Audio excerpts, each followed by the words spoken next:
Hi everyone, Tony from Hack the Movies here, and I just watched the new short, Dylan's New Nightmare, an Elm Street fan film. It is written and directed by Cecil Laird. Looks like it was funded on Indiegogo. Now, I don't really review fan films. Back in the day, I used to live stream myself watching fan films. I might actually start doing that again over at twitch.tv/hack the movies. But I grew up watching fan films. I would go to like Monster Mania or Chiller Theater and I would buy like DVDs of fan films. So they always have a special place in my heart. I don't watch too many of them these days. Once in a while, I'll check out one that's getting a lot of attention, and this one got a lot of attention. It helps that Miko Hughes returns as Dylan, Heather's son, in the film. Whenever you get like an actor who's actually from the main series in your fan film, it just adds something extra to it, like a layer of legitimacy almost. So I was like, okay, a lot of people are talking about this. I just covered all of the Nightmare on Elm Street films, with the exception of New Nightmare on this channel. I did that over on Dragon Curve, and I have a commentary track for Wes Craven's New Nightmare on my Patreon. So these movies are fresh in my head. I have a little bit of Freddy mania going on right now. You know, we have our Freddy vs. Jason review coming up in October. So I was like, all right, let me check out this short film. And I just watched it this morning. Popped it in. And by that, I mean turned it on YouTube because it's free on YouTube. It was pretty good. Let me go more into it. Yeah, it's basically the story of Dylan. He's older now. He's trying to be an actor. He's auditioning for parts. I like the meta thing that he's auditioning to be in Hatchet 5. I really like the Hatchet series. I have Victor Crowley here, which is Hatchet 4, which my co-host on the show, Casey, worked on, and she's even in the movie for a second. So I like that little meta aspect because New Nightmare was meta, so it fits in with that. And I really like Miko Hughes' performance. He does a really good job, not just in this opening scene, but throughout the whole short. He does a great job. He'll always be the kid from Spawn to me. But let's move on. It's pretty much whatever the evil entity was that took Freddy's form in New Nightmare is suddenly back. It's trying to come back into the real world. I'm not sure why. I'm not given an explanation. It's not really clear what the Freddy entity is doing back, why it's back. Yeah.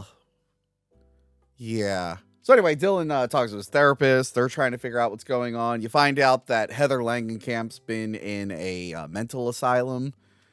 Probably because she went around saying, Wes Craven's script was real. It happened to me. And everyone went, you're crazy, lady. Go away.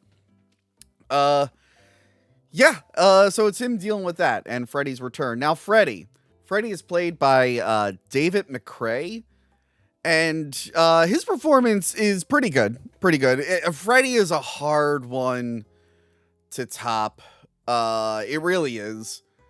Robert's got such a hold on that character that to try to like follow in his footsteps, whether it's a major film or even a fan film, it's a hard task. I don't envy anyone who attempts it. His performance was okay. I feel like his lines could have been written a little bit better. Didn't really sound like Freddy to me. I don't remember him talking that much in New Nightmare, to be honest. The makeup, while good and very effective, seemed off to me. And I know New Nightmare is, his makeup redesign in New Nightmare is a little divisive to people.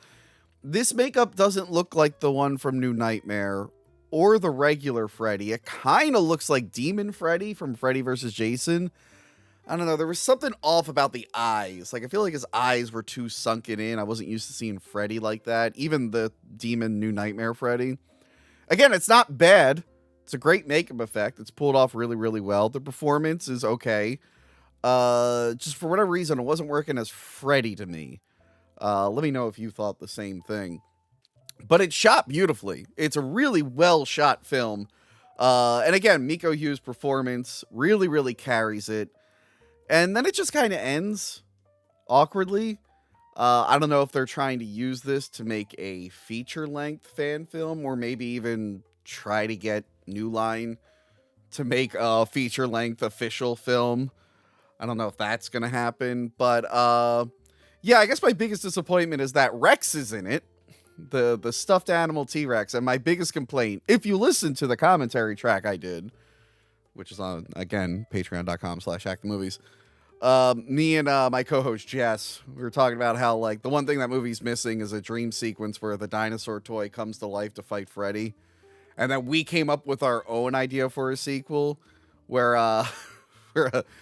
Dylan's older and Rex has to save him, but now it looks like a Barney thing and it talks like Barney and it fights Freddy. Absolutely ridiculous. No one would ever make it. But that, if I had money, that would be the movie I made. But yeah, Rex, at least I'm glad Rex made an appearance and they showed they stitched him up after New Nightmare. I really wish I had a little bit more to say. The story is okay. It feels like it's just the beginning of a movie, really. Not a lot of kills. I mean, there's 2 or 3. Not that you need a lot of kills. Freddy is okay. Not written the best. The makeup is good, but off. Yeah, again, if anything, this is a great acting role for Miko Hughes. I would actually like to see him in more stuff. I know he's in stuff, but I'd like to see him in more stuff. He clearly has the acting chops. I mean, he should. He's been doing it since he was a kid. But yeah, that's it. Check it out. I think it's a really well-made fan film. I know there's another one that's out. And I think it's about the cop that screwed up the investigation with Freddy that got him free. So yes, that is my review for Dylan's New Nightmare. Overall, I think it's pretty good. Let me know if you like this, if you want me to take a look at other fan films. Let me know if you want me to live stream on Twitch watching people's fan films at random, because that is what I used to do. I would type in a franchise and then type in fan film and then just watch whatever popped up. I do want to look at some more fan films. I know personally a man named Bobby Heckman gave me his Friday the 13th fan film. I'm going to watch it. Maybe talk about that too someday. But yes, send me fan films you think I should look at, and I will look at them. We'll see if this does well, and I'll do it more. But yeah, as I said before, we are doing Freddy vs. Jason in October, and I've reviewed on this channel or some others every Friday the 13th and Nightmare on Elm Street leading up to this Freddy vs. Jason film. So if you're new here, go back and check out those playlists. They're a lot of fun, and Freddy vs. Jason is going to be a lot of fun. And yeah, like, share, subscribe, check out my podcast every Monday at 3 p.m. and sometimes later in the week we do live episodes. Anyway, that's it. Pleasant dreams. Dreamweaver, you can get me through the night. Remember to like, comment, and subscribe. Check out our other videos and Patreon page.